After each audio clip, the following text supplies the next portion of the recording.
TNA Wrestling recently crossed that line and took us under siege. And as we move on to Against All Odds on our special milestone here on the Hitting the Turnbuckle podcast, our 1000th piece of content that's going out on YouTube and our 200th special guest interviews, we are joined by two of the biggest names in TNA and the brothers, not the Hardys, who recently retained the gold at Under Siege. None other than Ryan and his brother Nick Nemeth. Gentlemen, welcome to the show. Thank you We're for so happy having to us be here. on. We're psyched to be here as the champions who defeated several combinations of the Hardys to win including going in a magic wonderland, hallucinating and stealing the titles from them.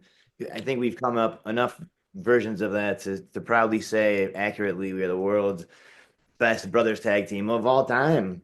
That's Of it. all time. Well, I think there's an argument for and against that, but no doubt about it, you guys are Against the first time hearing of it. against all odds, Nick. That's where we're going with that.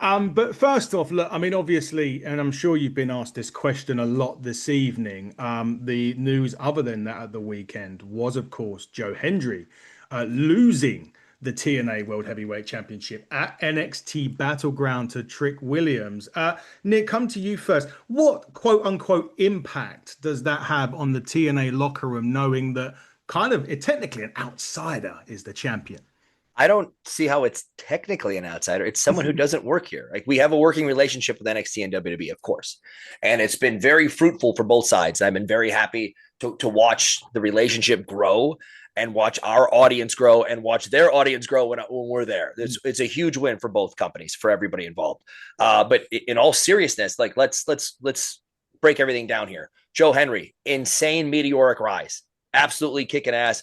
It's selling T-shirts, got everyone singing his song. They blew the roof off at WrestleMania, and so like those are all positives.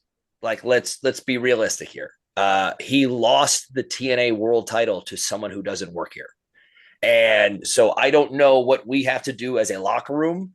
But it's like, we can't just say, hey, good job, buddy. You almost retained that title for us, because this isn't passing out participation awards. This is when he did great and brought people in and won matches, including beating me, got one over on me. I said, you know what? You were the better man that night. Congratulations. So now I'm going to say you're not the better man at the moment. It's cool that people are singing your song. It's cool that people are happy to see you, but this business is about also you have to win matches. And if you're going to represent TNA, you better be able to back it up. Everybody loses sometimes. Trust me, for 19 years, I lost 8,000 times. I totally understand that. And I'm way better than that record shows. So I totally get that.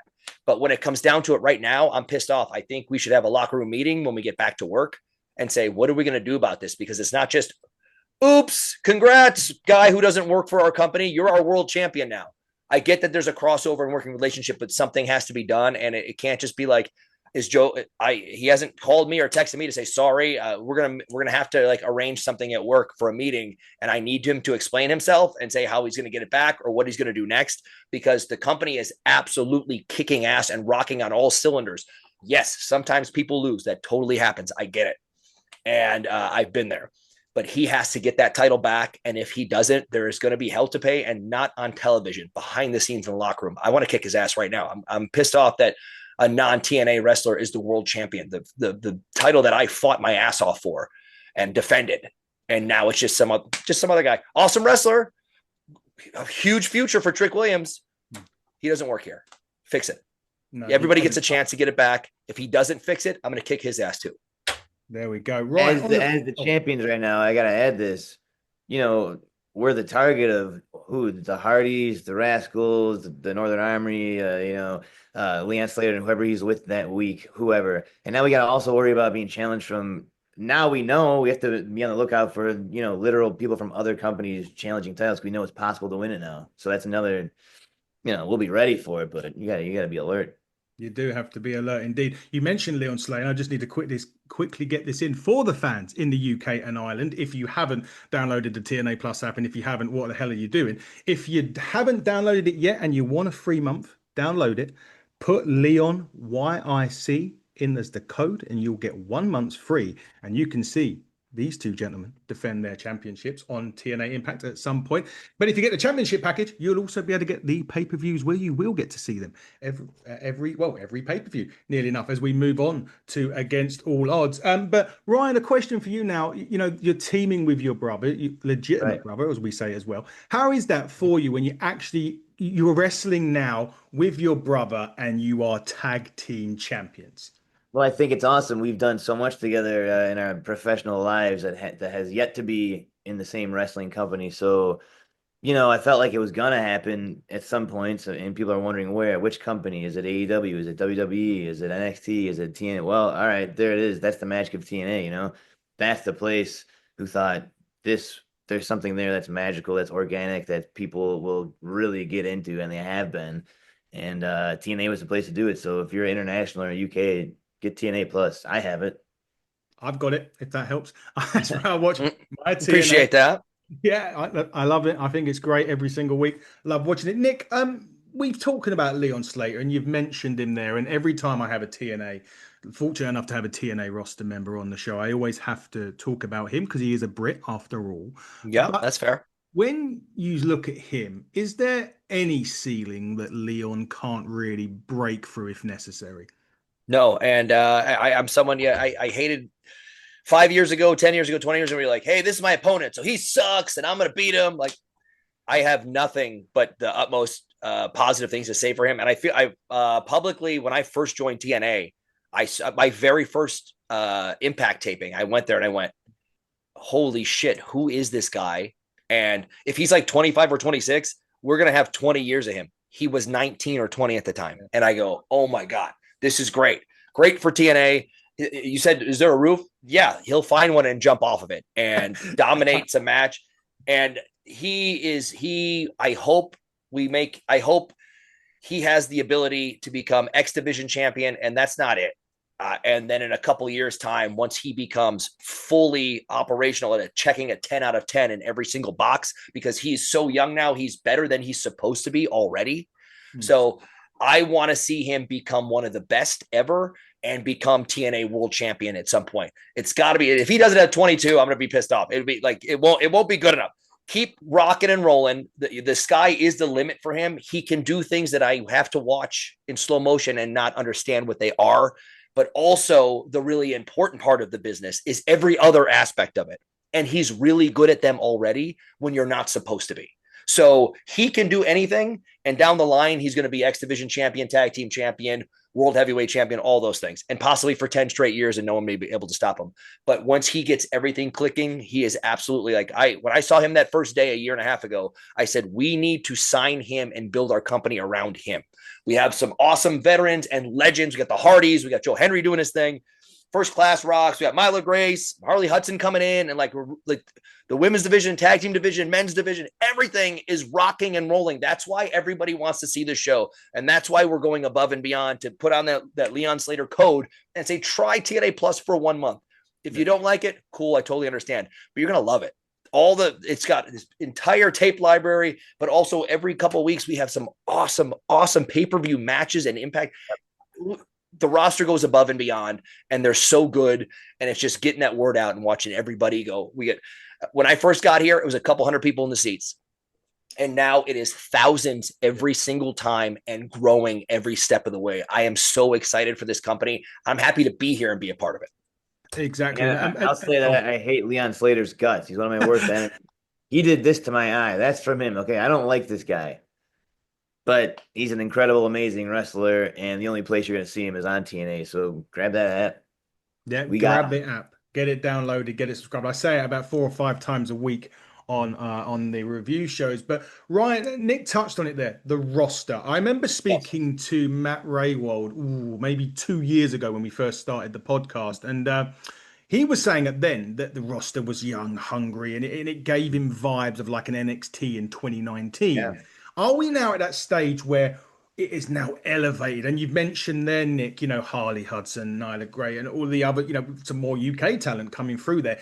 Is now really the best time to be in TNA wrestling?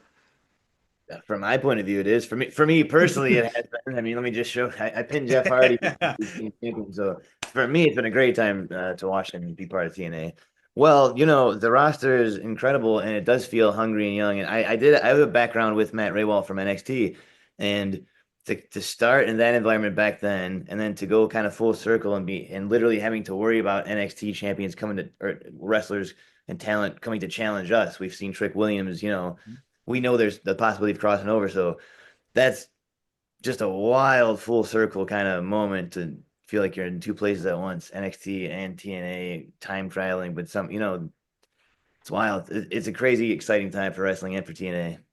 It is. It really is. And as a TNA fan, since from way back in the day, it's so exciting for me to see it now and this massive growth spurt that it's on. It's really exciting from my point of view. But Nick, Ryan touched on the NXT stuff, and I just want to quickly go back to it because tonight on NXT, of course, Mike Santana is going to be on NXT. Very exciting to see him. I've called him the blue chipper of TNA for a while now, someone that I personally think may be the man to take the championship off of Trick Williams. How exciting is it now to see the names of the TNA roster on that WWE scale? And not just there. They're not just there to make the numbers up. They're there killing it for the TNA brand on NXT. That's what's cool. The relationship with WWE, NXT, and TNA has been absolutely fruitful on both sides. And no matter what anyone on the internet says, if a week or two goes by and someone from TNA didn't get some win, and it's like, oh, this is so stupid. Like, no, dude, it's awesome. You don't know who's going to show up on a Tuesday. You don't know who's going to show up on a Thursday. You don't know who's going to cross over and be there. You don't know who's going to become the TNA world champion, and they don't work for the company. Like, that's mind blowing to me. That's something that I could get to in a second because it pisses me off. But there's one other thing that's happening, like knowing that the fans have the best of both worlds and watching that relationship flourish. It is so great knowing that. Like, I love that you're only as good as your last match. So we're dominating. We have an awesome, awesome tag team division, and we're one by one picking them off and getting matches in and stealing the show and winning the matches. And now we have, like Ryan said, another company could show up and say, hey, we're going for these titles right now. What do you got? And we got to back it up. You just got to be ready. You got to know that the target's on our backs. Yeah, at all times, it's not just the roster. It's any roster could show up. AAA could show up and say, hey, we want these titles. And what are we going to do? No. Backpedal. We're going to put them on the line because we believe in our work. So, and I'm really excited for the relationship and the way it's going. And clearly, as TNA is rocking and rolling and has been picking up people every step of the way, adding this relationship in has made it so much better. When Joe Henry shows up on NXT or WWE, he doubles their numbers. And WWE is this mind-blowing billion-dollar money, awesome bringing in company. And when he comes in, it's a bigger deal. So that is awesome for him. But now let's focus on one little aspect I don't care for with Joe Henry is he lost our TNA world title. He's done a lot of great things. Grassroots, he's gotten himself to be cheered and talked about and blown the roof off, downloads, everything you can think of.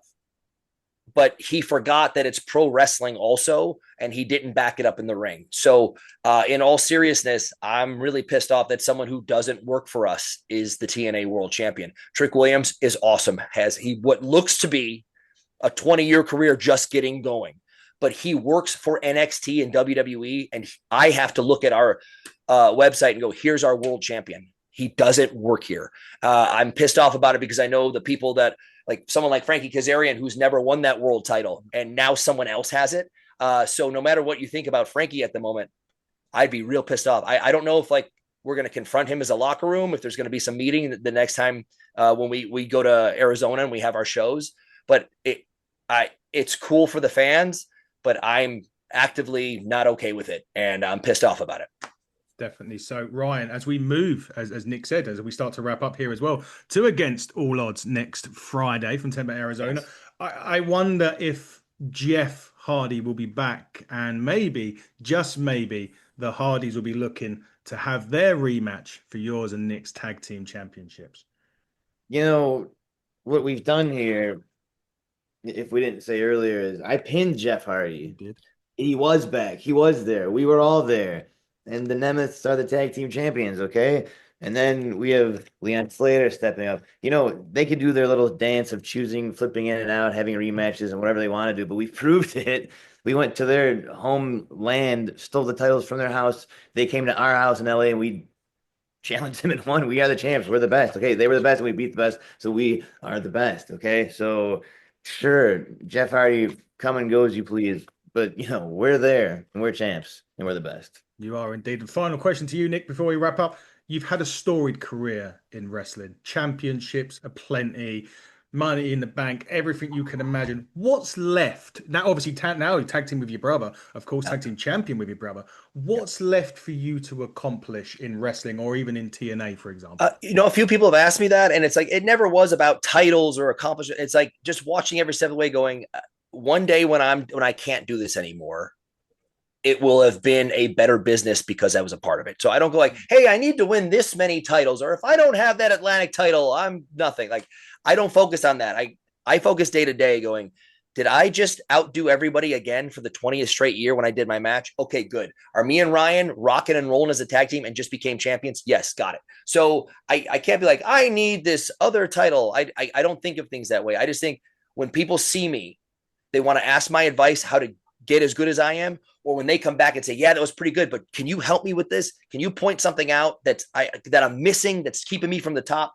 And when it comes down to that, right now, the coolest thing is me and Ryan are working together like we've done our whole lives, but we're now doing it in a company, in a wrestling ring. So we have that constant, like, we're throwing ideas back and forth that we do, and we just have like this gel together already in life, and then you throw it in the ring. Once we get a couple of reps in, now we're rocking and rolling. So the best part for me is to go one day down the line when everyone looks back and goes, damn, that dude stole the show for 35 straight years. I hope I can be as good as him one day, and I know that I'm going to leave the business better than I left it when I take off, and that's what's most important to me. You certainly are. And with that said, guys, we're going to start wrapping it up. So this coming Thursday on TNA Impact, Steve Macklin will defend the International Championship against Matt Cardona, a match that should have happened, of course, Under Siege. The fallout from Robert Stone and Santino Marella as well. You can watch TNA, like I said before, over here in the UK and everywhere else on the TNA Plus app. Get it downloaded, get it subscribed. And if you're in the UK and Ireland, type in Leon YIC for the 1 month free. The World Tag Team Champions have been here. We'll look forward to seeing what's next. A big thanks to Ryan, big thanks to Nick and everyone at TNA. And until next time, everybody, cross the line and stay safe.